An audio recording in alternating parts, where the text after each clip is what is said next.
নমস্কাৰ বন্ধু বান্ধৱীসকল, স্বাগতম জনাইছোঁ জব নিউজ আছাম ইউটিউব চেনেলটোলৈ। নতুনকৈ এটা এভাগৰ পৰা পদ মুকলি হৈছে আৰু এই পদটো ক'ৰ পৰা আহিছে আৰু কিদৰে এপ্লাই কৰিব লাগিব, এডুকেশ্যন কোৱালিফিকেশ্যন কি বিচাৰিছে লাষ্ট কেতিয়া, সেই বিষয়ে এই ভিডিঅ'ত অতি কম সময়ৰ ভিতৰত আলোচনা কৰিম। গতিকে ভিডিঅ'টো স্কিপ নকৰি শেষলৈকে চাই থাকিব আৰু যিসকল বন্ধু বান্ধৱী এতিয়ালৈকে job news Assam YouTube channel subscribe কৰা নাই ছাবস্ক্ৰাইব কৰি ল'ব।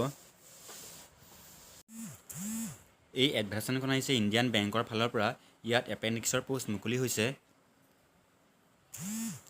ইয়াত টোটেল পোষ্ট আছে 1500টা।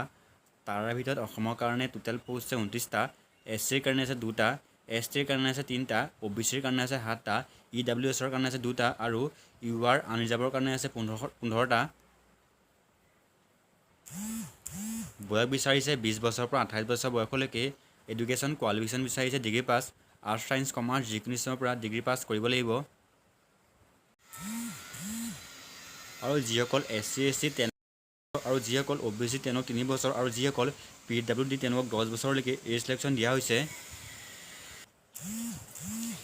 এই পোষ্টটো এপ্লাই কৰিবলৈ হ'লে আপোনালোকে এপ্লিকেশ্যন ফিজ দিব লাগিব আৰু এপ্লিকেশ্যন ফিজ বিচাৰিছে যিসকল SC ST PWD তেওঁলোকে কোনো ধৰণৰ এপ্লিকেশ্যন ফিজ দিব নালাগে আৰু যিসকল OBC জেনেৰেল কেটেগৰী তেওঁলোকে 500 টকা এপ্লিকেশ্যন ফিজ দিব লাগিব। এই পোষ্টটোৰ কাৰণে অনলাইন যোগেদি এপ্লাই কৰিব লাগিব। 10 জুলাইৰ পৰা ইয়াৰ অনলাইন এপ্লাই আৰম্ভ হৈছে। লাষ্ট ডেট হৈছে এপ্লাই কৰা 31 জুলাই 2024 আৰু ইয়াৰ এডভাৰ্টাইজমেণ্টখন ভিডিঅ'ত দি দিম, আপোনালোকে তাত গৈ ভালদৰে চাব পাৰিব।